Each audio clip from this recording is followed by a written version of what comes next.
Beleza, turma? Professor Gustavo Lima, trazendo a correção da atividade avaliativa parte 2 no multiprova. Vamos aqui para a primeira questão.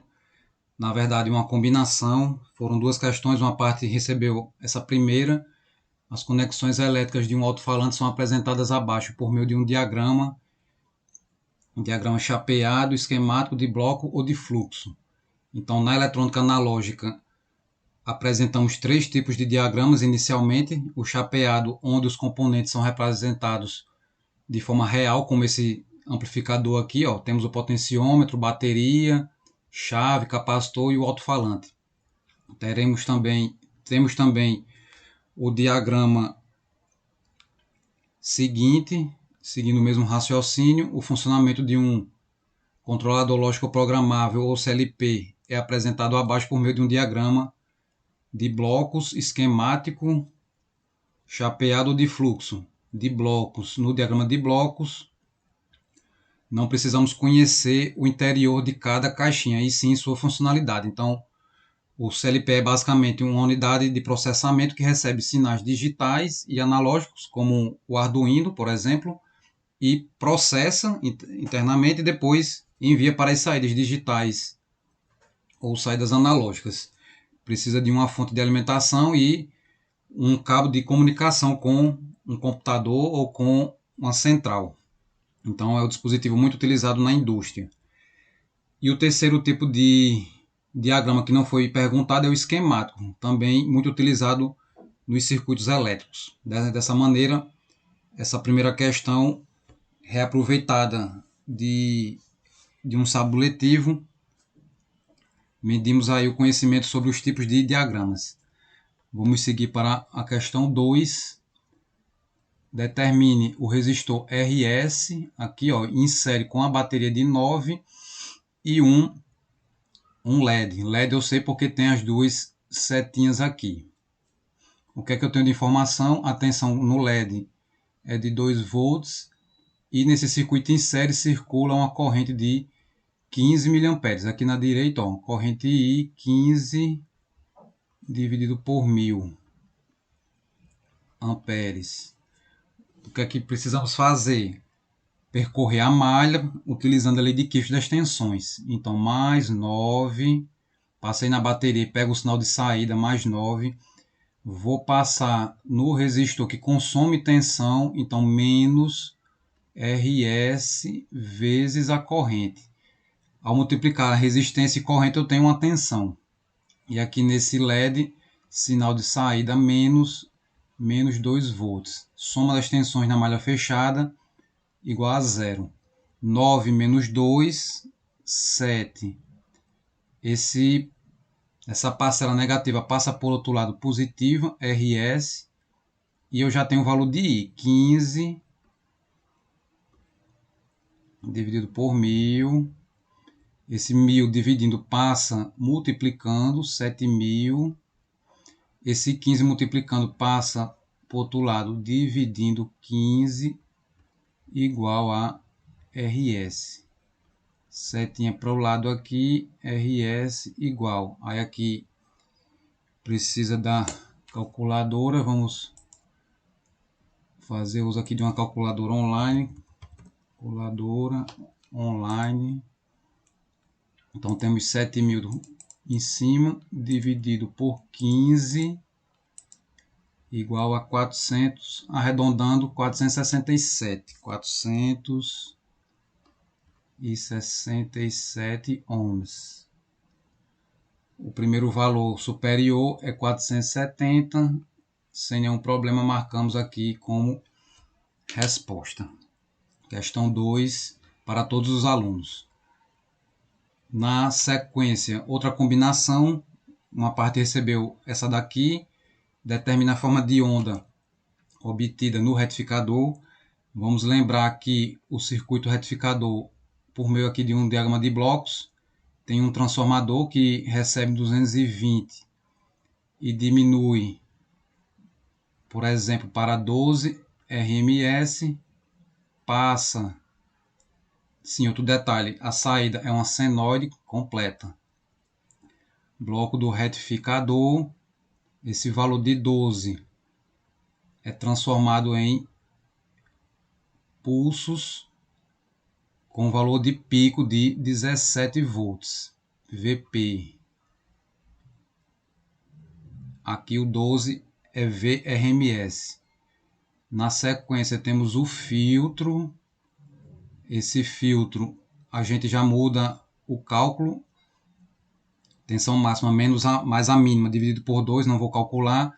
Mas a sua característica é que a senoide não passa mais em zero. Ela fica acima do zero, geralmente já próximo do valor de 17 de pico. Então, não é mais um valor, uma figura que passa pelo zero. E o regulador, vou chamar aqui de reg, é o que vai transformar o sinal de saída em sinal constante. Esse sinal constante, dependendo do componente que é utilizado, pode variar. Por exemplo, o diodo Zener é 3, 5, 9 volts, 12, etc. Então, voltando aqui para a questão depois dessa revisão, o retificador tem como forma de onda na sua saída uma onda aqui, ó, pulsante. Então, seria aqui na primeira opção, letra 4. Confere. A outra parte recebeu a seguinte questão aproveitada de outro sábado letivo. Determina a forma de onda obtida depois do filtro. Então, o filtro é essa daqui, onde o valor não toca mais em zero. Então, temos aqui a opção 1. Aqui, o capacitor vai fornecer esse sinal. Continuando aqui para uma questão de regulador, determina as correntes IZ máxima e IZ mínima do diodo Zener. Está aqui o Zener, foi fornecido que ele tem uma tensão Zener de 12 e uma potência Zener de 1 watt. Então, aqui na esquerda, PZ é igual a VZ vezes I de Z. Esse IZ aqui é o IZ máximo. Então, IZ máximo, substituindo potência 1 sobre 12. Calculadora mais uma vez. 1 dividido por 12. Deu uma fração aqui. Vamos contar as casas decimais. 1, 2, 3. 83,3 casas para a direita, miliamperes. Então já teríamos aqui, ó, já na primeira, 83. Como é que eu calculo a corrente mínima? A corrente mínima vale 10%. Então, 10% da corrente máxima, 8,33 miliamperes. Questão para todos os alunos. Letra A. Mais uma vez lembrando, na hora de montar a prova, todas as respostas são a letra A. Na aplicação da prova é que ela embaralha para cada aluno. Na sequência, a questão de LM555, reaproveitada da, não sei se da última ou da penúltima atividade assíncrona de sábado letivo. Então, aqui é uma análise do circuito. Aprendemos e praticamos em laboratório basicamente dois circuitos, o oscilador e o temporizador. E a diferença básica entre eles é a existência ou não de uma chave. Então, esse circuito aqui só tem capacitor resistor RA, RB e capacitor C. Então, se trata do oscilador, letra A. Enquanto que a próxima questão tem sim um botão mecânico aqui, ó, disparo. Então, isso aqui vai carregar o capacitor e depois ligar o LED. Depois que o capacitor se carrega, apaga o LED. Então, basicamente, nós temos no temporizador a formação de um tempo em alto que depois se desliga e volta a zero. No oscilador não, ele vai formar uma onda quadrada enquanto o circuito estiver ligado. Então, carregou o capacitor, descarregou, carregou, descarregou, vai montando essa onda quadrada. Então, aqui é o temporizador letra A. Sexta questão, para todos os alunos, diz respeito às características físicas do transistor. Então, o transistor basicamente é esse componente com 3 terminais, coletor, base e emissor, que controla a passagem de corrente. Se tem corrente na base, tem corrente no coletor. Então,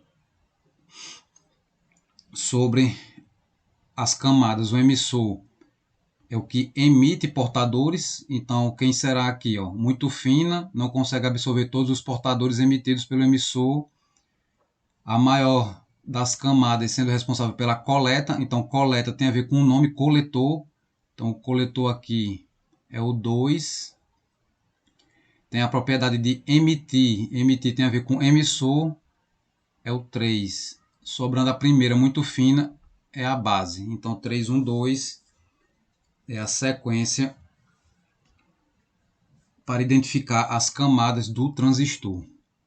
Seguindo para uma combinação de duas questões, também com transistores. Acredito que já tenha sido apresentada em alguma tarefa de sábado letivo. Em um transistor se mede uma corrente de coletor. Deixa eu ligar aqui, faltou ligar.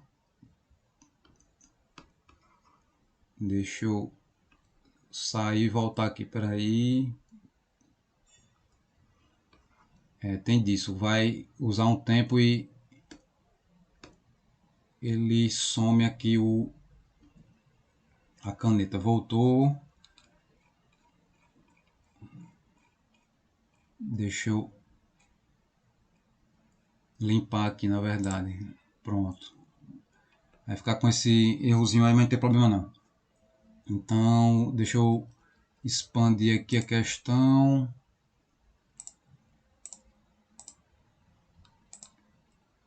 E deixa eu ligar de novo. Dados, corrente de coletor IC, identificando aqui, 5 miliamperes. Qual deverá ser a corrente de base? IB,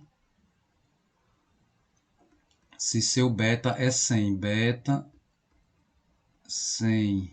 O que é o beta? É o IC sobre IB. Se eu tenho a corrente de coletor, o beta, para achar a corrente de base é só trocar de lugar. IB vai ficar o coletor, a corrente de coletor em cima, 100 embaixo. Então 5 miliamperes dividido por 100.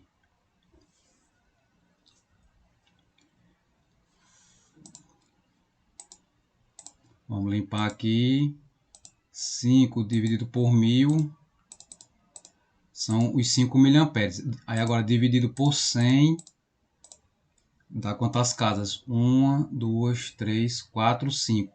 Se eu andar mais uma, 6, fica microamperes. Então 50 microamperes igual a 50 microamperes. Então já tenho aqui, micro e micro, duas.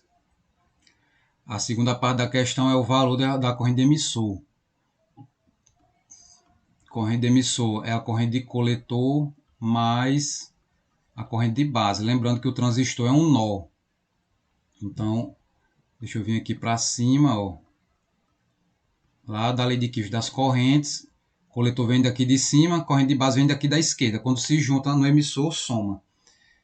Que valores eu vou somar? 5 mili com 50 micro. Calculadora de novo.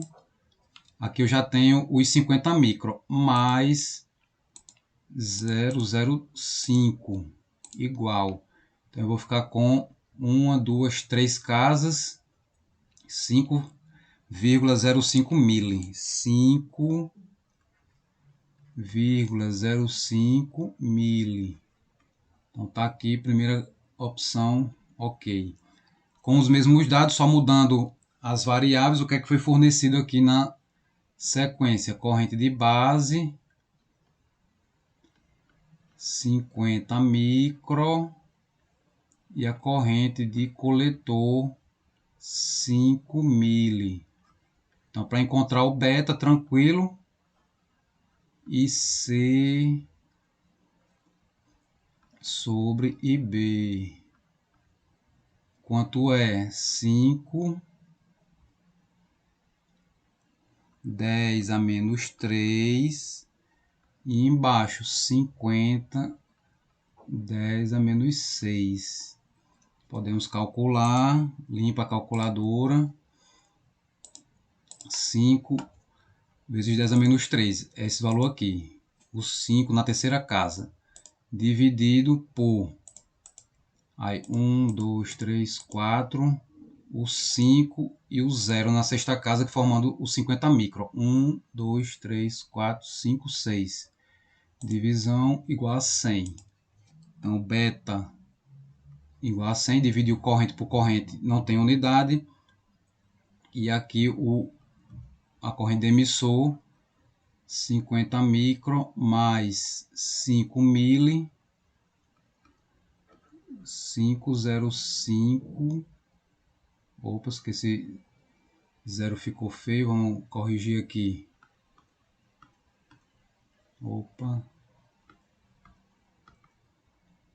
5,05 miliamperes, fechando esse bloco de duas questões. Então, para marcar aqui 105,05. Oitava questão, só de análise. O alarme abaixo dispara quando? Em primeiro lugar, lembrar que temos um SCR, é o diodo que precisa estar polarizado corretamente, mais no anodo, menos no catodo. E se tiver um pulso de corrente no gate, terceiro terminal, ele liga e se mantém em condução. Até essa chave S1 aqui curto-circuitar anodo e catodo, desligando o SCR. Então, para que esse SCR da figura seja disparado, eu tenho que analisar esse sensor aqui. Esse sensor se trata do LDR, é o resistor dependente de luz. E a única questão, e a única opção que fala de luz é a letra A luz tem que ser bloqueada. Então, temos uma rede resistiva aqui de ajuste de valor, mas o principal é o LDR, quando bloqueado a sua luz, disparar o SCR. Vamos seguir para duas questões de amp-op e finalizar. Então, a primeira é uma combinação, aproveitando os conhecimentos de aula prática treinados em laboratório. Então, fizemos algo parecido com isso aqui, ao termos um amplificador operacional com um diodo Zener no negativo. Esse diodo Zener fornece uma tensão de referência, e se a tensão fornecida pelo LDR for superior, aqui no terminal não inversor, teremos o acionamento da sua saída com o VCC. Então isso aí foi anotado do caderno e cobrado agora aqui na prova. Então, nessa configuração aqui, a questão pede o que acontece quando a tensão do LDR é maior do que a tensão Zener. Então, ativa em alto, ativa em VCC a saída.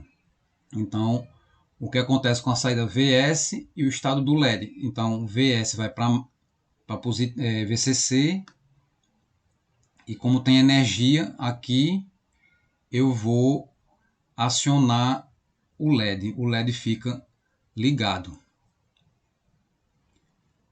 E na sequência, sabendo que a tensão no LDR é menor do que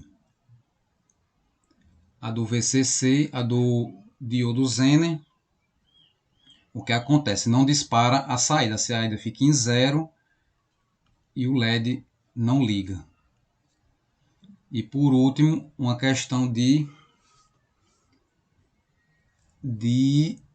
somador inversor. Então aqui a expressão que foi deduzida em sala, a tensão é VS é menos resistor de feedback sobre resistor. vou chamar de 1, aí VE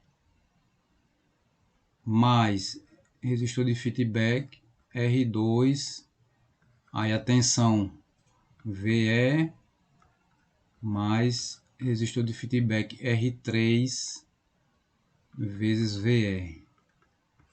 Fechamos o parênteses.